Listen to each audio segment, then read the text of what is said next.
हाल ही में लोकसभा के अंदर अखिलेश यादव ने कहा कि ये सरकार ज्यादा दिनों तक नहीं चलने वाली है। नहीं, इनके कहने से क्या होता है, ये क्या जानते हैं? मतलब मैं ये कहता हूं कि मैं इनका जवाब देने के लिए क्यों, मगर हमारी सरकार पिछले 10 सालों से अच्छे से काम कर रही है।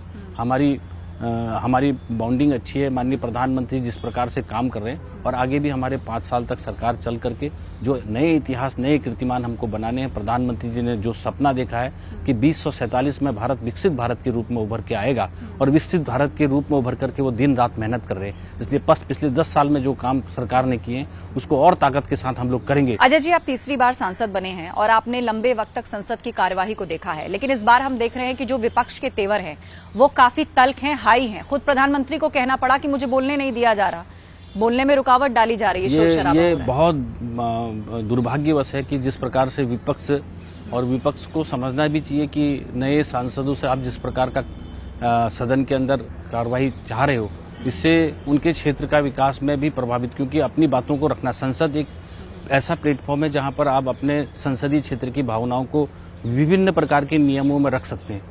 और जबकि पूरा समय संसद के राष्ट्रपति के अभिभाषण में दिया जा गया है और उसके बाद माननीय प्रधानमंत्री जी जब बोल रहे थे तो उससे उनकी भी जानकारियां बनती और जानकारियां बनना चाहिए। और जिस प्रकार से विपक्ष, क्योंकि विपक्ष के पास मुद्दा विहीन है, विपक्ष देख रहा है कि एक तरफ बोलता है कि बजट ठीक नहीं है या राष्ट्रपति का अभिभाषण ठीक नहीं है, ये बोलते हैं, मगर बार बार ये भी कहते हैं कि ये तो हमारे भी कुछ पॉइंट्स हैं।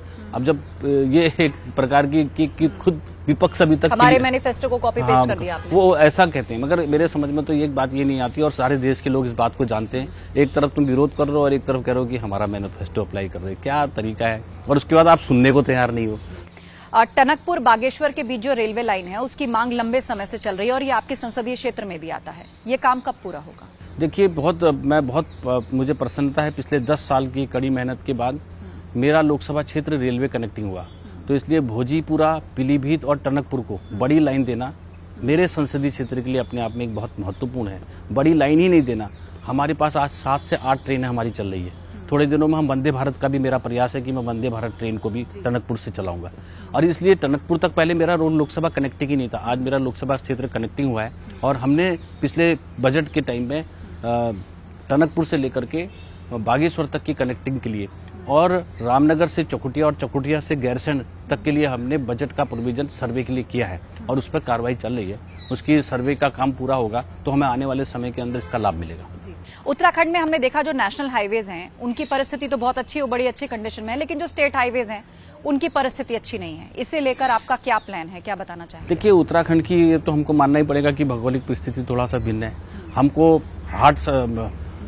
हिल साइड काटनी पड़ती है और खट साइड में हमको वॉल्स लगानी पड़ती है, क्योंकि वो वहाँ की भौगोलिक परिस्थितियां हैं। उन भौगोलिक परिस्थितियों को अगर हम ध्यान दें तो कहीं ना कहीं पर हमको हिल साइड काटना ही है और खट साइड में दीवार लगानी है, क्योंकि और बरसात जब जिस प्रकार से मैंने आपको बोला कि ग्लोबल वार्मिंग होने के कारण से रोड बनती तो अच्छी है, मगर वो कुछ समय हमको परेशान जरूर करती है। मगर एक बार जब वो टिक जाती है 7, 8, 10 साल, उसके बाद वो कई मौसम झेलने के बाद वो रोड हमारे लिए अच्छी होती है। फिर उसमें हमको काफी टाइम मेंटेनेंस करने की, ध्यान देने की जरूरत है। और ये बात हमको अवश्य माननी चाहिए कि उत्तराखंड की रोड में हमको हर बार मेंटेनेंस की आवश्यकता है।